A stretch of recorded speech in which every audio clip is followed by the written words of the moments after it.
I'm Jason Sidney Blackwater, and I'm going to be doing a Q&A breakdown of my action sequence from the short film Carolina Blue.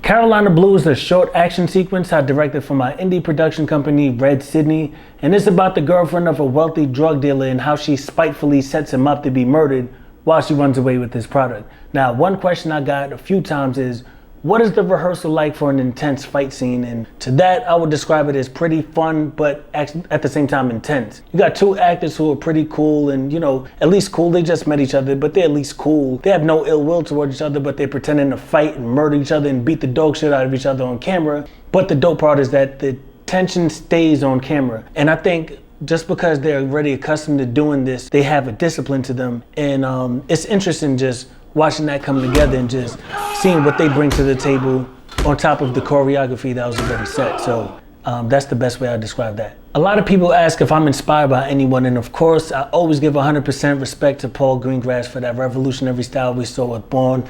I did a video about 2 weeks ago diving into that. Another one of the best fight sequences I've ever seen was the apartment fight scene from Atomic Blonde. That shit was mind blowing. And you gotta check it out if you haven't already. And you also gotta give the director David Leitch credit for uniting two different kinds of fans. The old school traditional, the ones I spoke about before that want to see every single move executed the right way without so many cuts. But also the shaky cam guys like myself who love it for the intensity. Now, yesterday someone asked, how do we make the hits look real but keep it safe at the same time? And honestly, I gotta give a lot of credit to the actors for that.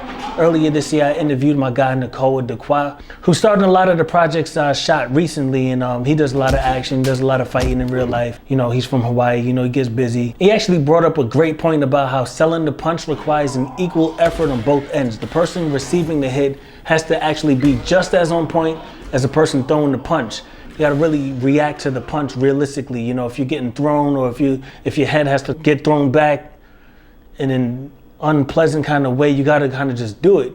In my opinion, I say it's like 60-40. 40% the person throwing the punch, and 60 the person receiving it, because if they really do a good job of making that look impactful, you'll believe it, because you're looking to them to see how bad the punch was anyway. Now, another thing I wanted to touch on is the fact that you really don't need a big budget or like the super huge crazy budget to pull off a quality scene.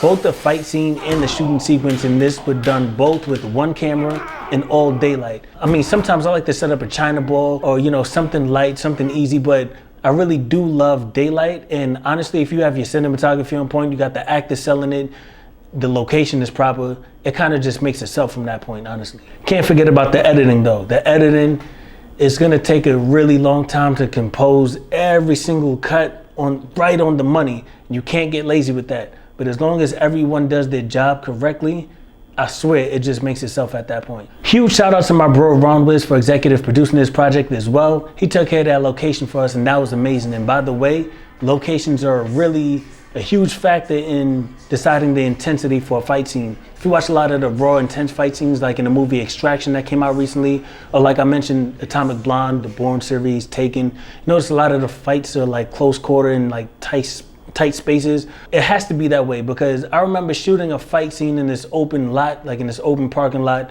or another one that I did in this warehouse, and it's not really the same intensity. It feels more eventful or like a sport, or it doesn't have like as much suspense. When you're in a tight scene with close quarters, you never know who's gonna get smashed into that, who's gonna grab this and break it over that. Also, if someone is losing the fight, or if one person's bigger than the other, you never know which way the fight might go, because the person losing, if they have the proper skills to improvise, they can just grab anything, use it right away, and just change the whole trajectory of the fight scene. So yeah, I recommend close quarters in my humble opinion, but it really depends on what you're into. Anyway, if you want to check out the Carolina Blue action sequence, it's on jasonblackwater.com. Link is in my bio. I appreciate all of the support. I'm definitely working on brand new film content as we speak. As long as Newsom doesn't shut us down too bad, we'll be all right. But yeah, I'll keep you guys posted. Thank you.